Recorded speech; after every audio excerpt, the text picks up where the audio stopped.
Esta é a terceira parte de Origens da Poligamia dos Santos dos Últimos Dias, Joseph Smith ou Brigham Young. Para as primeira e segunda partes, clique nos links na descrição do vídeo. Muito tem sido dito sobre declarações juramentadas ou declarações legais, alegando que Joseph tinha esposas plurais. Uma série de depoimentos foi recolhida em 1869 para defender a prática da Igreja do casamento plural. Olhamos um em particular, criado por Eliza R. Snow. Em depoimento prestado para um processo judicial na década de 1890, o irmão de Eliza, Lorenzo Snow, que naquela época teria sido o presidente do Quórum dos 12 Apóstolos, inicialmente confunde selamento com casamento, como Brigham fez em seu discurso de Winter Quarters em 1847. E então se corrige. Ao descrever a maneira como o profeta Joseph explicou seu relacionamento com a irmã de Lorenzo, Eliza, ele disse o seguinte: regressei daquela missão europeia na primavera de 1843, por volta de meados de abril. Eu disse em meu interrogatório que cerca de 10 dias depois de retornar daquela missão, tive uma entrevista particular com Joseph Smith. Naquela entrevista privada, foi o momento em que ele me disse que havia casado com minha irmã. Ele não disse que ela foi tomada como esposa e casada com ele. Ele disse que ela estava selada a ele para a eternidade. Eu não estava familiarizado com a prática do selamento naquela época. Eu nunca tinha ouvido falar disso antes.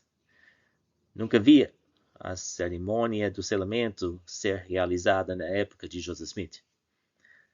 Nunca soube nada sobre a prática do selamento na época de Joseph Smith. Ele não me contou nada sobre isso na época em que tive essa conversa com ele. Ele me disse, naquela época, que outras partes haviam sido seladas a ele para a vida e a eternidade. Mas ele não mencionou o nome de nenhuma delas, exceto da minha irmã, Eliza R. Snow. Essa foi a primeira vez que ouvi falar em selamento. Os membros da igreja criaram sentimentos e histórias em apoio ao casamento plural. Este trecho, em um artigo da Ensign de 1973, diz, falando sobre Eliza: seu amado marido, o profeta Joseph Smith, foi cruelmente assassinado depois de apenas 2 anos de casamento. No entanto, a própria Eliza, numa carta de 1877, afirmou que nunca foi esposa de Joseph no sentido carnal. Ela escreveu: você perguntou, referindo-se ao presidente Smith, ele autorizou ou praticou o casamento espiritual? Você era uma esposa espiritual? Certamente não reconhecerei que era esposa carnal. Vários artigos informativos fornecem evidências convincentes de que a história frequentemente repetida de Emma empurrando Eliza escada abaixo num ataque de ciúme não aconteceu.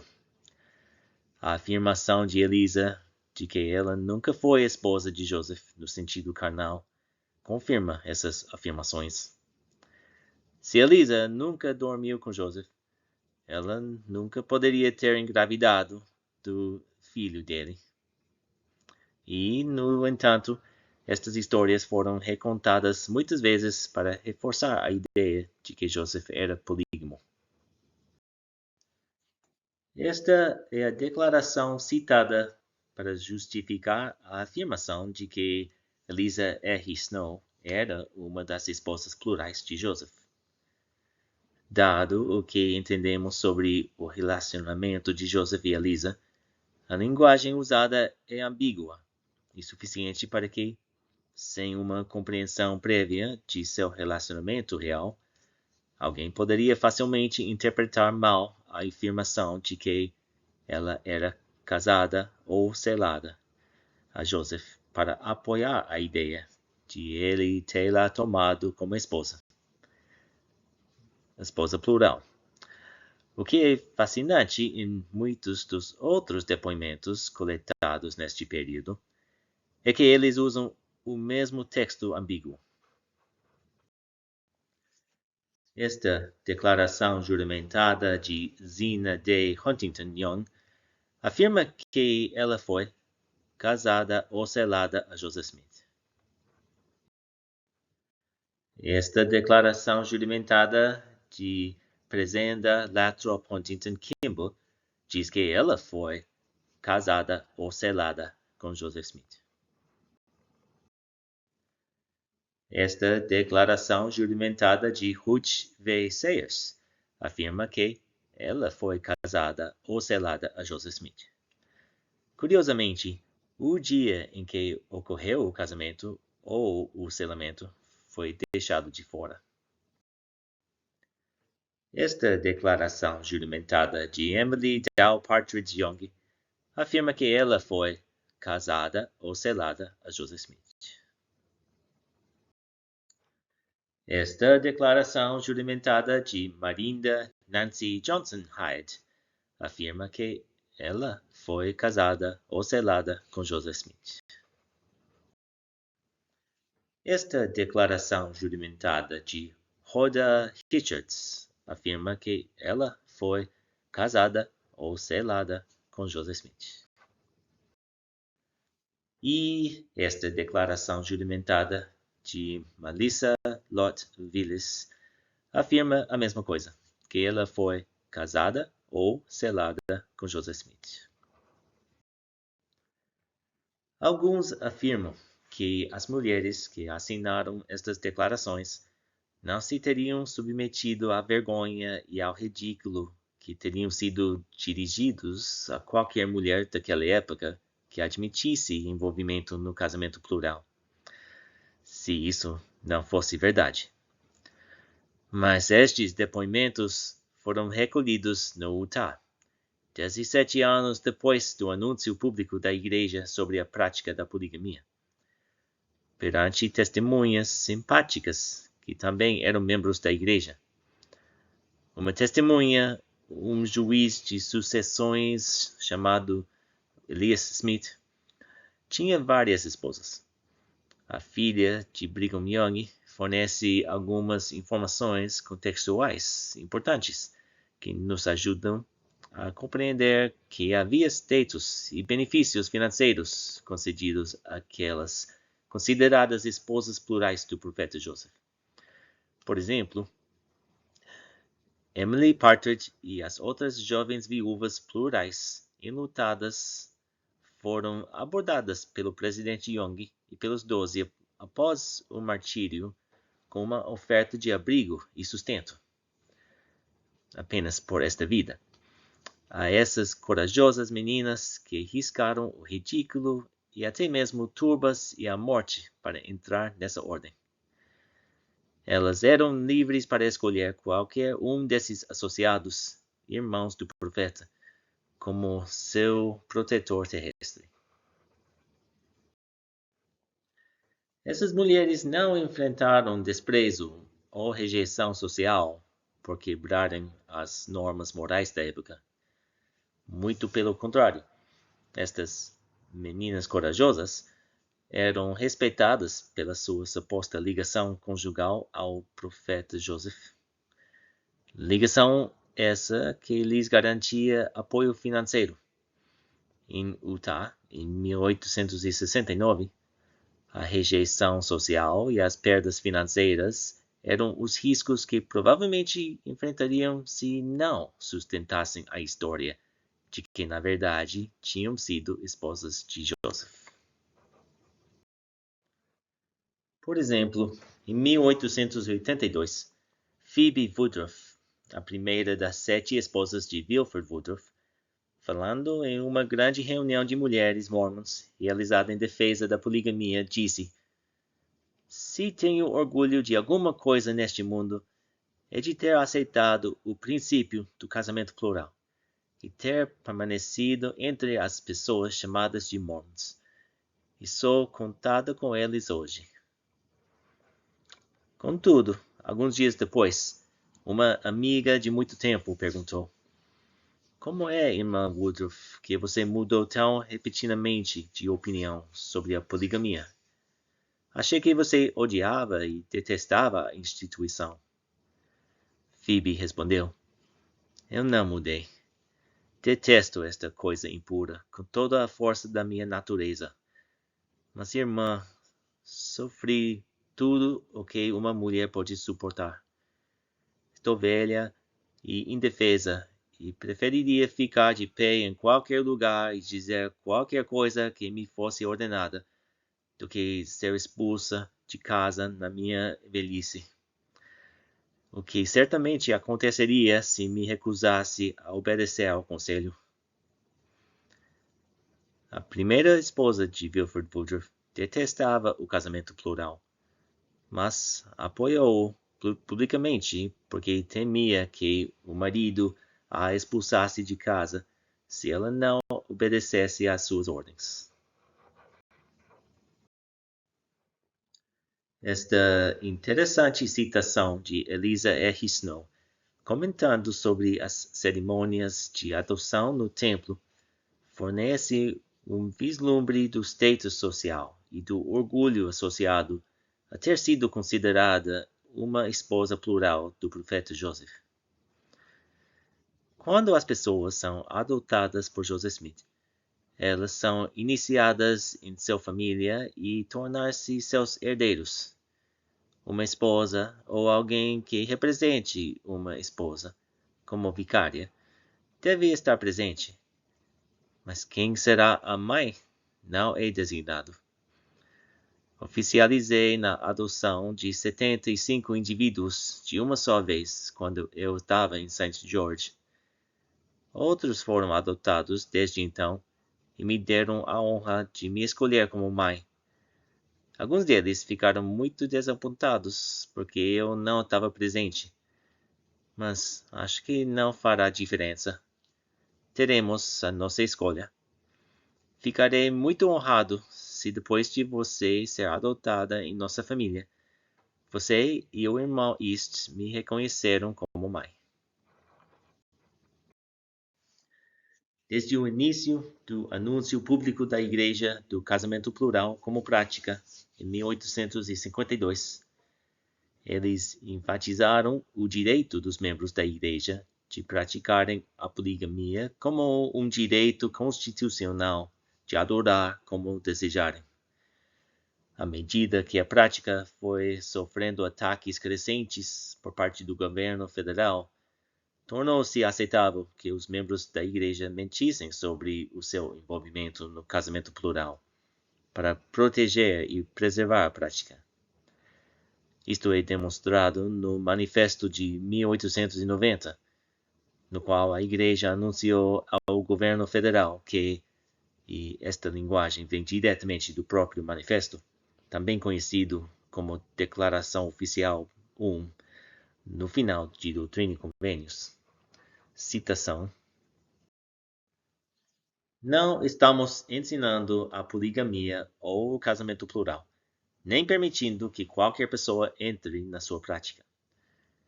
Essas palavras foram lidas pelo presidente Wilford Woodruff na Conferência Geral. O primeiro membro da presidência, Lorenzo Snow, propôs então que os membros da Igreja aceitassem sua declaração relativa aos casamentos plurais como oficial e vinculativa. O que fizeram por voto? Que os líderes da Igreja da época mentiram sobre as suas intenções fica claro pela citação no canto inferior direito da página, que veio da site da Igreja em abril de 2020, que, ao todo, 8 dos 19 membros do Quórum dos 12 que serviram entre 1890 e 1904, casaram-se com novas esposas plurais durante esses anos. Nos 14 anos após o manifesto, depois de ter declarado que não estamos ensinando a poligamia ou o casamento plural, não permitindo que qualquer pessoa entre nesta prática, 8 membros do Quórum dos 12 tomaram novas esposas plurais. O manifesto era uma mentira destinada a enganar o governo federal para que deixasse a igreja em paz. Se a igreja, aos mais altos níveis, estivesse disposta a mentir para proteger a prática do casamento plural, esperaríamos que os membros agissem de forma diferente.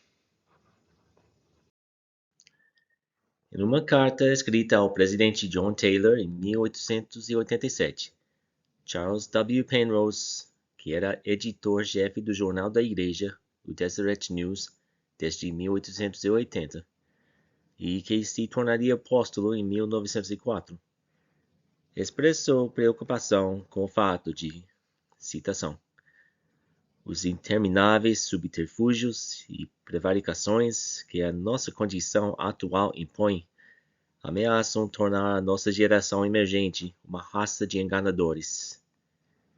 Tendo em conta isto, a frase intencionalmente ambígua, casado ou selado, dos depoimentos, juntamente com o sentimento geral de que era aceitável mentir para proteger a poligamia, bem como a possibilidade de que o seu apoio financeiro pudesse ter dependido da sua cooperação, fazem com que sua confiabilidade como evidência de que Joseph Smith teve relacionamentos físicos com qualquer uma das mulheres se torna suspeita.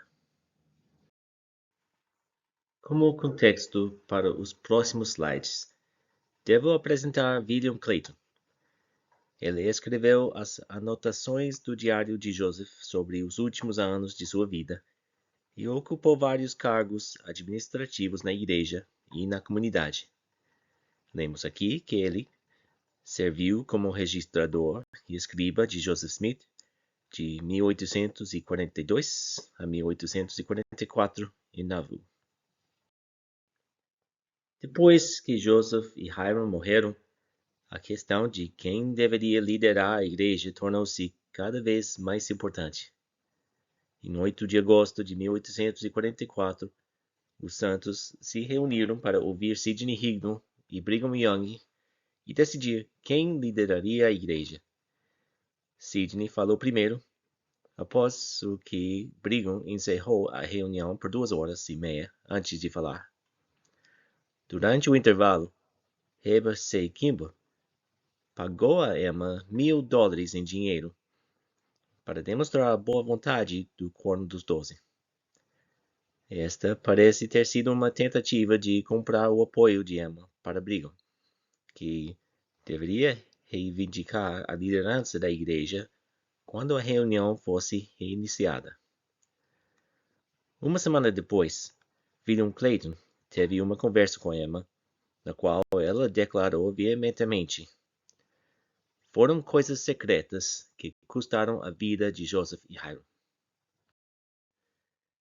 5 dias depois de expressar seu desejo de expor as coisas secretas que custaram a vida de Joseph e Hiram, ela recebeu uma exigência legal, assinada por William Clayton, para pagar $1.000 em dinheiro à cidade de Nauvoo por uma dívida de seu falecido marido. Para Emma, isso pode ter parecido a maneira de Brigham recuperar a quantia exata de dinheiro que os apóstolos lhe deram menos de 2 semanas antes, pouco antes de a igreja voltar para aceitar os 12 para liderar a igreja. Emma provavelmente era vista como pouco cooperativa, ou até mesmo perigosa, para aqueles que teriam a perder se certos segredos fossem expostos. William Clayton registrou em seu próprio diário sua interação com Emma em 15 de agosto de 1844. Ele escreveu: quinta-feira, dia 15, fui ver a irmã Emma, pois ela havia me chamado cedo esta manhã. Eu a achei muito irritada. Ela ficou calorosa e disse que todos os negócios do administrador deveriam ser apresentados. Não tínhamos segredos que devêssemos esconder do público, pois ela estava determinada a resolver tudo agora. Eu respondi a ela que havia muitas coisas que eu não queria que o mundo soubesse e que eu não deveria contribuir para a ruína da igreja. Ela disse que eu a negligenciei e passei meu tempo no conselho secreto dos 12, e que eram coisas secretas que custaram a vida de Joseph e Hiram.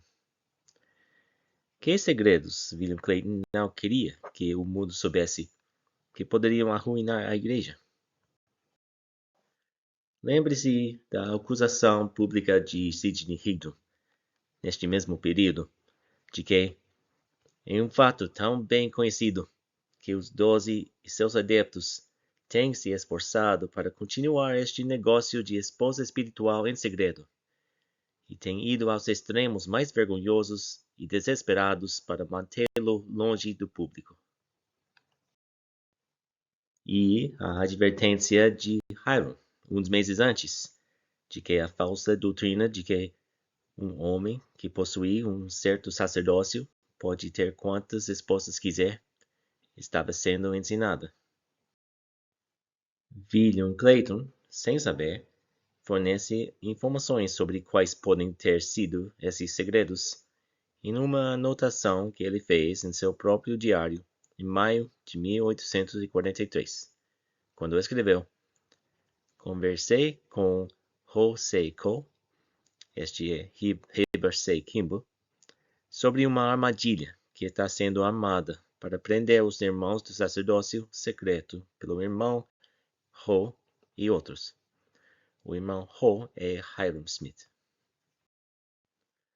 O sacerdócio secreto ensinava que um homem poderia ter quantas esposas quisesse, em oposição direta a Hiram e Joseph. Num depoimento de 1874, William Clayton afirmaria que Joseph lhe disse: é seu privilégio ter todas as esposas que quiser. O Diário Missionário de William Clayton fornece algumas dicas sobre a potencial gênese de seu envolvimento nesses segredos. Depois de ser batizado em 1837 por Heber C. Kimball, Clayton largou o emprego como balconista de uma fábrica para servir missão a cerca de 55 quilômetros de distância de sua esposa, em Manchester, Inglaterra. De 1838 a 40, serviu como conselheiro na presidência da missão britânica com Willard Richards. Foto no canto inferior direito.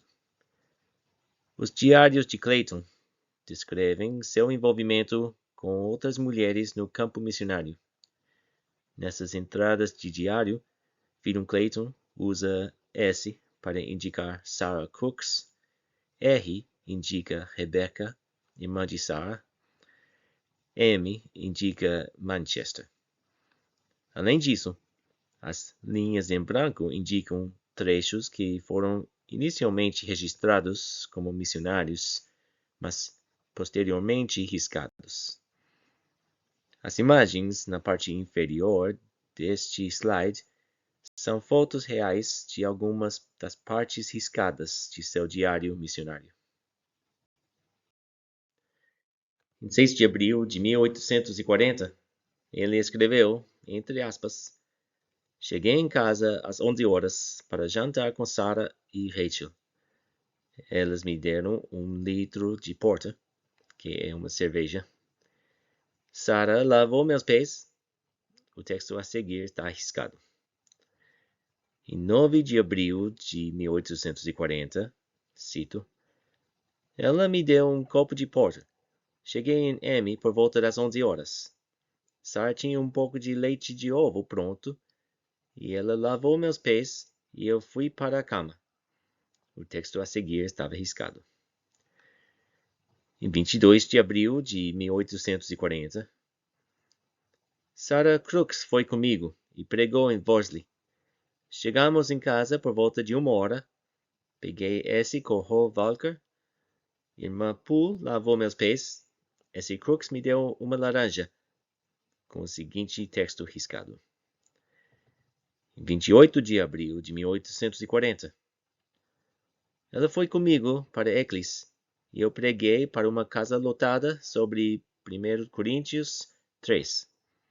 Sarah lavou meus pés quando chegamos em casa e jantei com Rebecca. O texto a seguir estava riscado. Esta lavagem de pés parece inapropriada e estranha, mas acontece com tanta frequência que parece parte de um costume ou prática estabelecida. Isto é interessante, porque durante a vida de Joseph Smith, surgiu um movimento espiritual chamado Cochranismo, no leste dos Estados Unidos, que defendia práticas religiosas peculiares, incluindo reuniões secretas tarde da noite para os escolhidos, juramentos solenes de sigilo, lavagem de pés e casamento espiritual. Os primeiros conversos à igreja incluíram ex-cochranitas do Maine. Surgiu um padrão de que tudo o que acontece depois que Sarah lava os pés de William Clayton foi riscado. É importante notar que, neste momento, Clayton nunca tinha estado nos Estados Unidos ou conhecido Joseph. Ele foi ensinado e batizado por 2 membros do Quórum dos 12 e servia na época em que fez essas anotações no diário, na presidência da missão britânica, com outro apóstolo, Willard Richards. Foto no canto inferior direito. Antes de vir para os Estados Unidos e conhecer Joseph pela primeira vez. Isto é importante, porque estes 2 homens estariam posteriormente diretamente envolvidos na criação e revisão dos diários de Joseph e da história da igreja. O Diário Missionário de Clayton continua em 29 de abril de 1840. Fui para Hall Green. Esperei até depois das 8 horas antes que alguém chegasse. Preguei sobre 1 Coríntios 3. Casa pouca cheia. Cheguei em casa por volta das 11h30. Essie lavou meus pés e me serviu o jantar. O texto a seguir está riscado. Em 6 de maio de 1840, a senhora Bradford me deu uma taça de porter. Sarah lavou meus pés. A próxima seção está riscada. Em 19 de maio de 1840, tomei um refresco.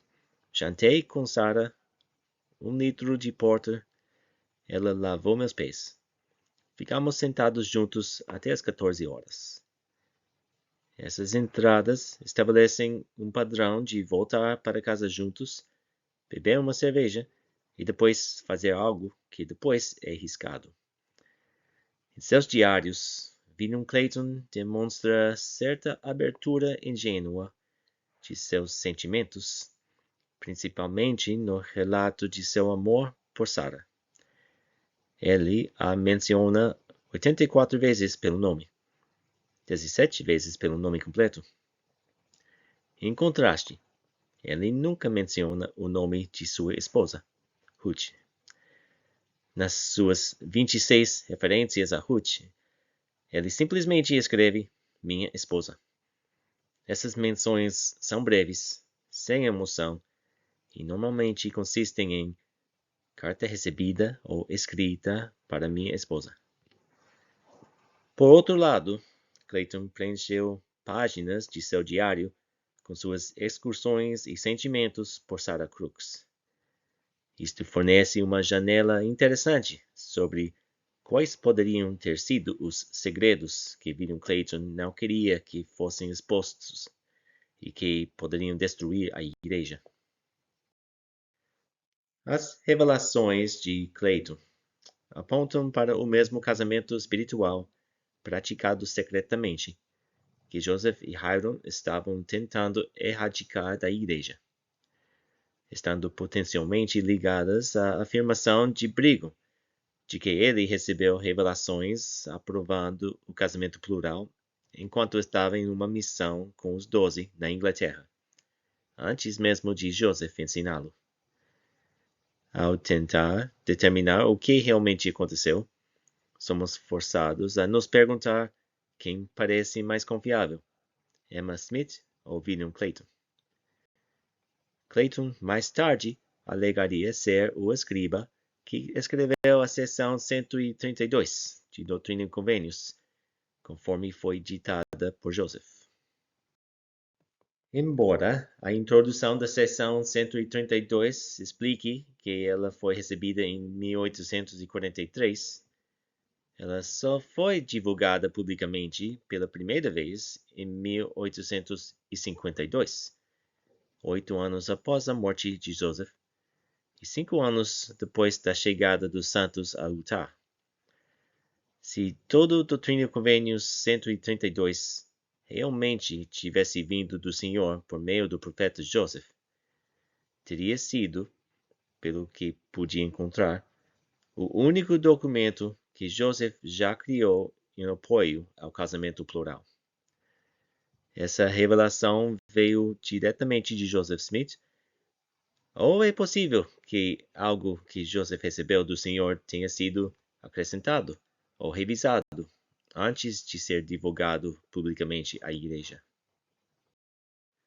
Há uma referência importante à revelação que hoje conhecemos como Doutrina e Convênios 132, que ocorreu no verão de 1843, quando Hiram Smith leu ao Sumo Conselho de Nauvoo uma revelação sobre o casamento que Joseph havia recebido. No Nauvoo Expositor, Austin Cowles, conselheiro do presidente da estaca Nauvoo, William Marks, que ouviu a revelação lida por Hiram, fez certas afirmações sobre seu conteúdo. A ata de uma reunião do Conselho Municipal de Nauvoo em 10 de junho de 1844 capturou as reações de Joseph e Hiram à afirmação de Cowles de que a revelação falava, entre outras coisas, da doutrina da pluralidade de esposas. Citação. O conselheiro Hiram Smith falou para mostrar a falsidade de Austin Cowles em relação à revelação referida, que se referia a dias anteriores e não ao tempo presente, conforme declarado por Cowles. O prefeito disse que nunca havia pregado a revelação em particular como fazia em público. Não a havia ensinado aos mais ungidos da igreja em particular, o que muitos confirmaram.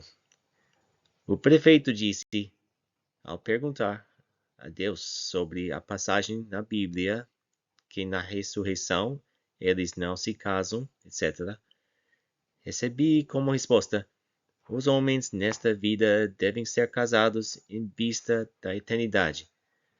E essa foi a quantidade completa do conteúdo da revelação. Fim da citação. É por isso que é razoável perguntar se o que foi publicado 8 anos depois, como Doutrina e Convênios 132, foi alterado ou acrescentado além do que Joseph recebeu originalmente. Deixe-me ler novamente. O prefeito disse que nunca havia pregado a revelação em particular como fazia em público. Não a havia ensinado aos mais ungidos da igreja em particular, o que muitos confirmaram. O prefeito disse, ao perguntar a Deus sobre a passagem da Bíblia que na ressurreição eles não se casam, etc., recebi uma resposta Os homens nesta vida devem ser casados em vista da eternidade. E essa foi a quantidade completa do conteúdo da revelação.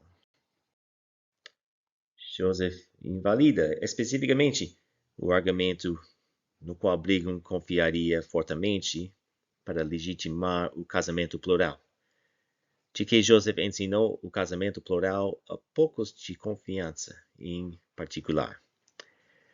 Neste ponto, não é apenas Emma contra Brigham, é Emma e Joseph e Hiram contra Brigham. Para dar ênfase, repito uma citação mencionada anteriormente. Joseph foi muito claro. Tenho a ousadia de declarar que ensinei publicamente todas as doutrinas fortes e sempre ensino doutrinas mais fortes em público do que em particular. Lembra-se da anotação autorada do Diário de Joseph que mencionei no início desta apresentação? Aquele que afirma: e deu instruções para julgar aqueles que estavam pregando, ensinando ou, parece ser a palavra praticando, riscada, a doutrina da pluralidade de esposas. Sobre esta lei, Joseph proíbe isso e a sua prática. Nenhum homem terá senão uma esposa. A razão pela qual é tão importante é porque foi registrado em 5 de outubro de 1843, quase 3 meses depois de Joseph supostamente ter recebido a revelação que hoje conhecemos como Doutrina e Convênios 132.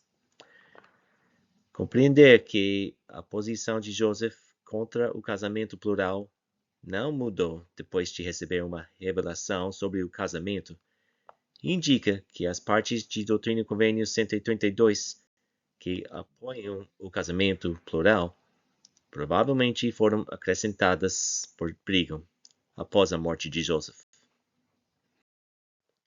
A evidência nesta apresentação veio de Joseph depois que ele supostamente recebeu a seção 132, incluindo a anotação de seu diário em outubro de 1843, de que Brigham mudou após a morte de Joseph, a condenação da poligamia no Times and Seasons por Joseph e Hiram em fevereiro de 1844, a condenação de Hiram de casamento plural em março de 1844 e o discurso público de Joseph em Nauvoo em maio de 1844, negando o envolvimento em casamento plural ou esposa espiritual.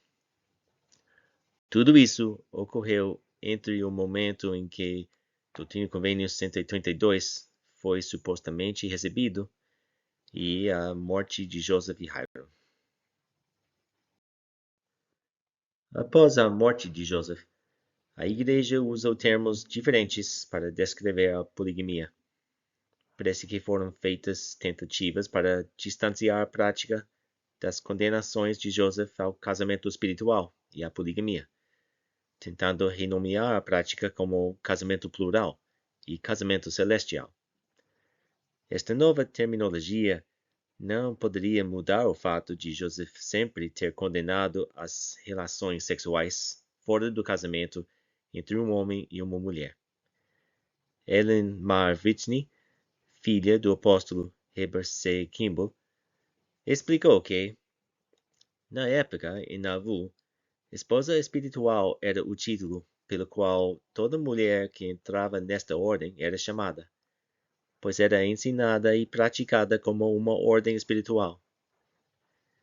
Esta citação vem de uma publicação da Igreja intitulada O Casamento Plural conforme ensinado pelo profeta Joseph, do Juvenile Instructor Office, em 1882.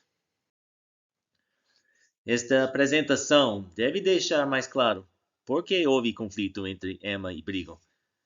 Emma afirmou: fui ameaçada por Brigham Young porque me opus e denunciei suas medidas, e não iria para o oeste com eles.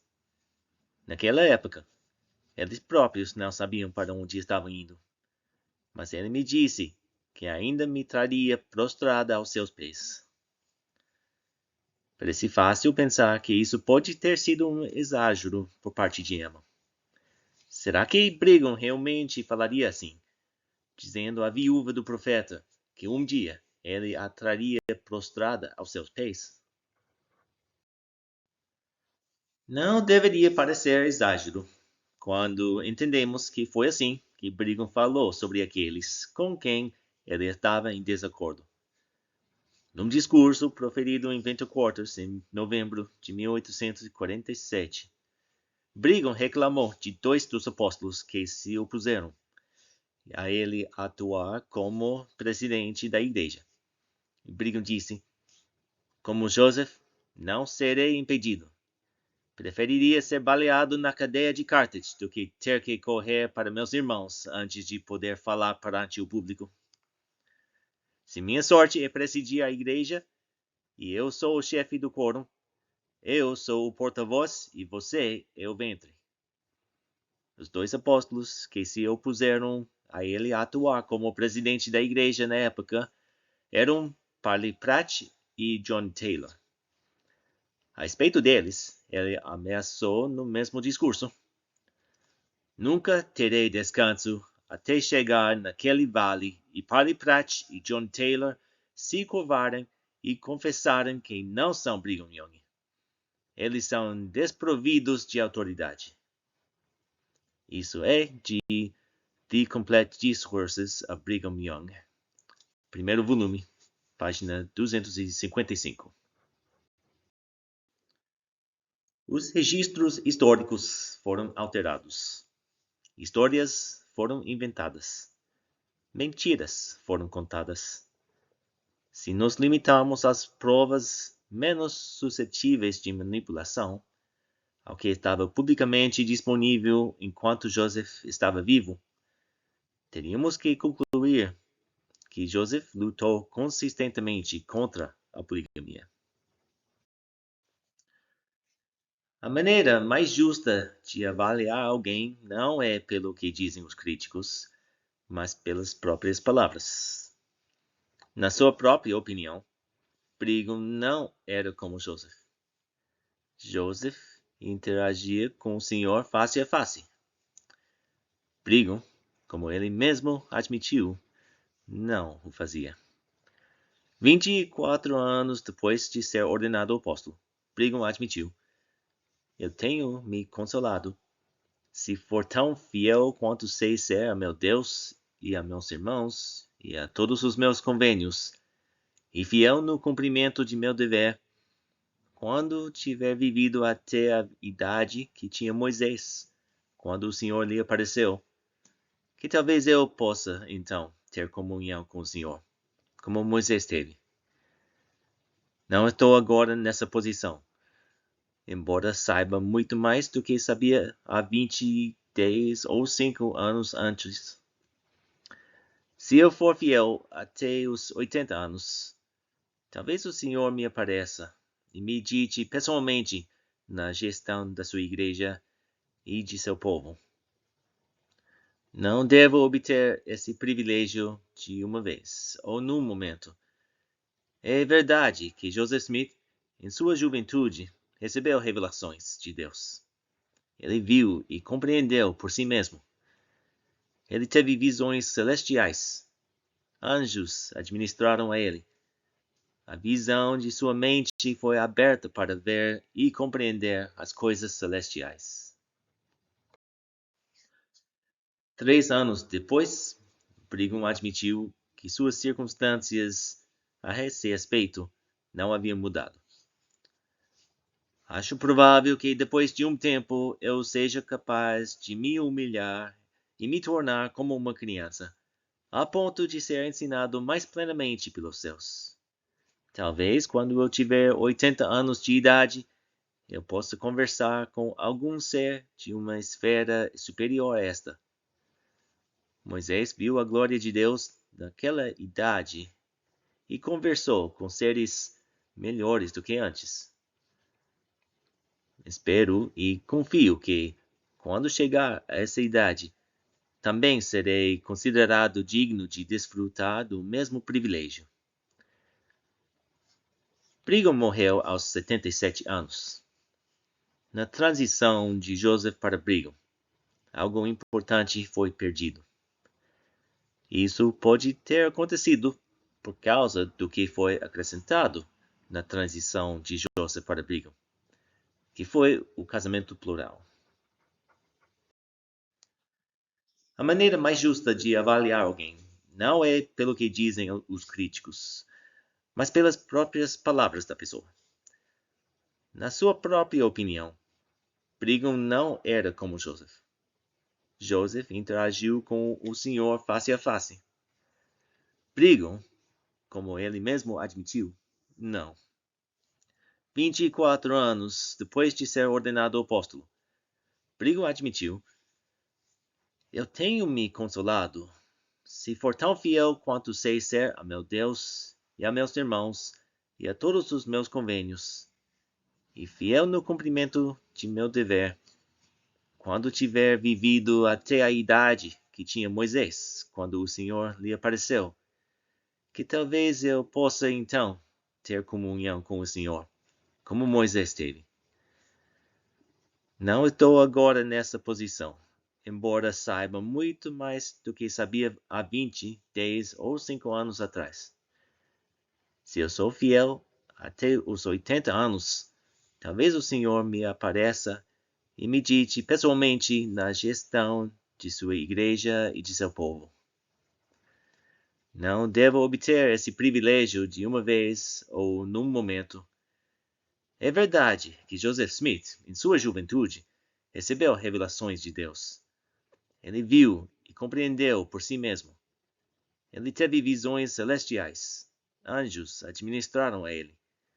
A visão de sua mente foi aberta para ver e compreender as coisas celestiais.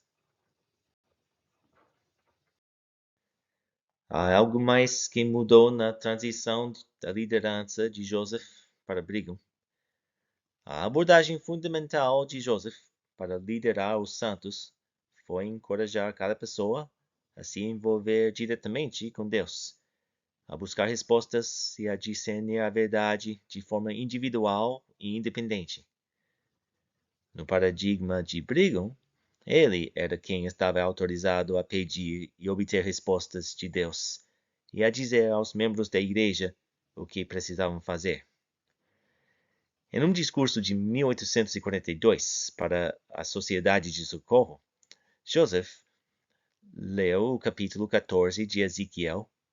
Disse que o Senhor havia declarado pelo profeta que o povo deveria cada um andar com suas próprias pernas e não depender de nenhum homem ou homens naquele estado de corrupção da igreja judaica.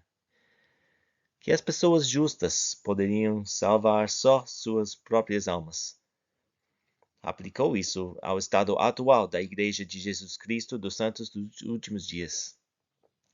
Disse que, se as pessoas se afastassem do Senhor, elas deveriam cair, que elas dependiam do profeta. Portanto, suas mentes ficaram obscurecidas por negligenciarem os deveres que lhes cabiam.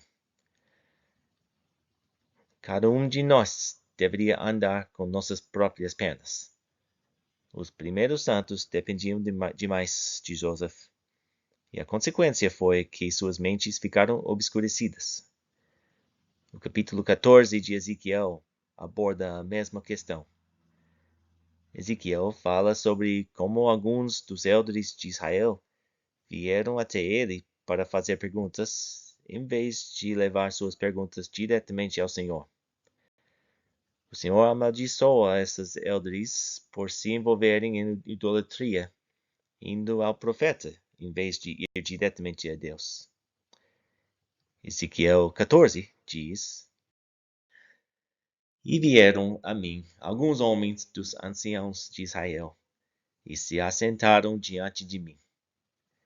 Então veio a mim a palavra do Senhor, dizendo: Filho do homem, estes homens levantaram os seus ídolos no seu coração, e o tropeço da sua maldade puseram diante da sua face. e de alguma maneira ser consultado por eles. Portanto, fala com eles e dize-lhes: assim diz o Senhor seu Deus: qualquer homem da casa de Israel que levantar os seus ídolos no seu coração e o tropeço da sua maldade puser diante da sua face, e for ao profeta, eu, o Senhor, indo ele, lhe responderei conforme a multidão dos seus ídolos, para eu apanhar a casa de Israel no seu coração, porquanto todos se apartaram de mim para seguirem seus ídolos. Portanto, dize à casa de Israel: assim diz o Senhor Deus: convertei-vos e desviai-vos dos vossos ídolos, e desviai o vosso rosto de todas as vossas abominações. Porque qualquer homem da casa de Israel e dos estrangeiros que peregrinam em Israel, que se alienar de mim e levantar os seus ídolos no seu coração, e puser o tropeço da sua maldade diante do seu rosto, e for ao profeta, para me consultar por meio dele, eu, o Senhor, lhe responderei por mim mesmo, e porei o meu rosto contra o tal homem, e o assolarei para que sirva de sinal e de provérbio, e arrancá-lo-ei do meu povo, e sabereis que eu sou o Senhor. Em contraste com os ensinamentos de Joseph, de que cada um deveria andar com suas próprias pernas, e que os membros dependiam do profeta, e portanto suas mentes ficaram obscurecidas. No discurso em que a prática do casamento plural da Igreja foi anunciada ao mundo, Orson Pratt disse o seguinte sobre Brigham e seu papel: então, nestes dias, deixe-me anunciar a esta congregação que há apenas um homem em todo o mundo, ao mesmo tempo, que pode possuir as chaves deste assunto. Apenas um homem tem o poder de virar a chave para consultar o Senhor e dizer se eu, ou estes meus irmãos, ou qualquer um dos demais desta congregação, ou os santos da face de toda a terra, poderemos ter esta bênção de Abraão conferido a nós. Ele possui as chaves desses assuntos agora, assim como Nathan em sua época. Graças à tradução da Bíblia feita por Joseph Smith, a qual ele se referiu como a plenitude das Escrituras, compreendemos melhor os ensinamentos de Jesus a esse respeito. Jesus ensinou claramente que a responsabilidade pelas nossas crenças e ações não pode ser terceirizada para qualquer outra pessoa ou instituição, quando ele ensinou, no versículo 44, portanto, que cada homem se sustenha ou caia por si mesmo, e não por outro, ou não por confiar em outro. Jesus também adverte especificamente seus seguidores sobre serem desencaminhados pelos líderes da igreja, no versículo 46. E se o teu olho, que vê por ti, aquele que é designado para olhar por ti, a fim de mostrar-te a luz, se tornar transgressor e te escandalizar, lança-o fora. Em 1831, Joseph ensinou aos santos que, a não ser que a igreja receba a plenitude das Escrituras, ela ainda falharia. Acho que o conteúdo muitas vezes superficial publicado pela igreja sobre Emma é motivado pela ignorância e não pela malevolência. Se Emma estivesse viva hoje, tenho quase certeza de que as 7 coisas que ela gostaria que as mulheres da igreja soubessem não começariam com a compreensão de que as mulheres têm um trabalho extraordinário a fazer, ou que precisamos estar unidas, especialmente em servir aos outros. Tenho certeza de que a primeira coisa que ela gostaria que as mulheres da igreja soubessem é que Joseph disse: eu teria pena das pessoas que deveriam seguir Brigham como líder, porque ele as levaria para o inferno. É interessante notar que quase todas as principais inovações doutrinárias que Brigham introduziu na igreja foram abandonadas ou rejeitadas desde então, incluindo o casamento plural, a expiação de sangue, os negros e o sacerdócio, e a doutrina Adão-Deus. Nesta apresentação, concentrei-me nas declarações que Joseph fez durante os últimos anos de sua vida, para destacar o contraste entre os ensinamentos públicos de Joseph e Doutrina e Convênios 132, que foi alegado ter sido recebido 11 meses antes da sua morte. A realidade é que as abominações secretas e a maldade perpetuadas por aqueles que mentiram sobre ter o apoio de Joseph já existiam há algum tempo. Esta citação, publicada no Times and Seasons em 1840, é um exemplo disso.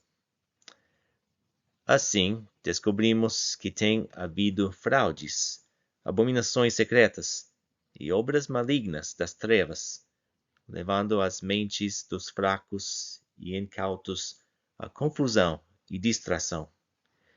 E tudo isso eles tentaram atribuir à presidência, que ignorava essas coisas que eram praticadas na igreja em nosso nome.